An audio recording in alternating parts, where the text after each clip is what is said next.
Hello everyone, how are you doing? This is MD Tech here with another quick tutorial.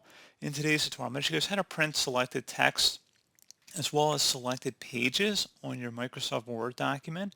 So this should hopefully be a pretty straightforward tutorial, guys. And without further ado, let's go ahead and jump right into it.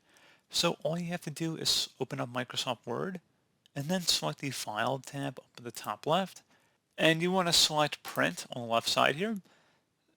So underneath pages, you can go ahead and select an interval here of what pages you want to print. So versus print all pages, the whole thing, you click on the drop down here. You can select print current page or custom print. Select custom print if you want to do a select print here. And you just type in whatever pages you want to print. So if you want to do like 1, then you want to do page 5, and then 9 and 12, for example, you would just type each number in with a comma next to it. You can also do range. So let's say we want to print page 1 to 5, comma 8 to 12. You can do that as well. And if you click on the drop down again, you can also select only print odd or even pages. Just gives you guys a couple different options there to look into. And that's pretty much it. So as always, thank you guys for watching this brief tutorial. Do hope I was able to help you out, and I do look forward to catching you all in the next tutorial. Goodbye.